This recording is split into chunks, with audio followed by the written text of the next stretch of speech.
નમસ્કાર ખેડૂત મિત્રો, હું રાહુલ પટેલ સપના એગ્રો ટ્રેડર્સમાંથી હાર્દિક સ્વાગત કરું છું। આજે આપણે આવીએ છીએ મરચીના ફિલ્ડમાં। આપણે વિશેષ માહિતી મેહુલભાઈ આગળ લેવું કે ઉનાળાની અંદર એને 6 વીઘાની અંદર વાલો આવ્યા હતા અને 6 વીઘાની અંદર પડતર હતું, તો એમાં ને એમાં શું ડિફરન્સ છે? મેહુલભાઈ રામ રામ। રામ રામ રાહુલભાઈ।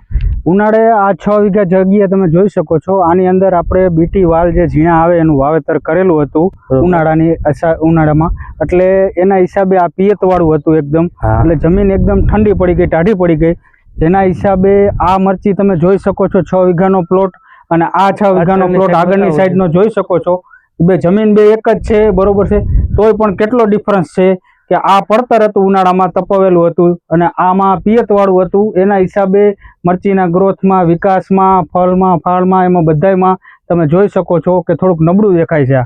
બરોબર, તો તમારું કહેવાનું થાય કે ઉનાળે જો શક્ય હોય તો વાવેતર ન કરો, ઉનાળે વાવેતર ન કરો, ઊંડી ખેડ કરો અને વ્યવસ્થિત તપવા દો તો તમને ચોમાસેમાં સારામાં સારો બેનિફિટ મળી શકે। તમે આમાં દેશી ખાતર બધામાં ભરેલું? દેશી ખાતર બધામાં ભરેલું છે, તોય એ વસ્તુનો ડિફરન્સ આમાં દેખાય છે, બરોબર છે।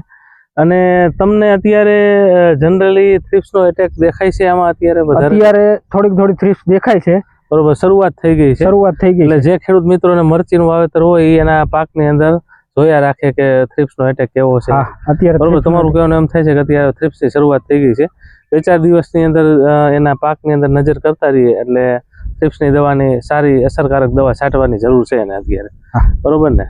તો તમારે અત્યારે બધી મરચી છે મલ્ચિંગની અંદર જ છે? બધી મરચી જે છે આ 16 વીઘા જેવી જગ્યા, કેટલા વીઘાનું વાવેતર કર્યું છે? 16 વીઘા જેટલી જગ્યા છે, એમાં બધી મલ્ચિંગ થી વાવેતર કરેલું છે। હા, બરોબર છે, સમજાઈ ગયું। તો તમે બીજા ખેડૂતોને કહો કે મરચી વાવેતર કરવું હોય તો ઊંડી ખેડ કરે, મલ્ચિંગ ને ડ્રીપ કરે અને ખાતર દેશી ભરી અને મરચીનું વાવેતર કરે તો એના માટે બેનિફિટ રહેશે, બરોબર ને? હા, કાંઈ વાંધો નહીં ખેડૂત મિત્રો, તો અમે આપણે મેહુલભાઈની વાડીએ જોયું છે અને તમે પણ મરચીનું વાવેતર કરતા હોય તો આ પ્રમાણે મેહુલભાઈ માહિતી આપી એ પ્રમાણે કરજો। આભાર।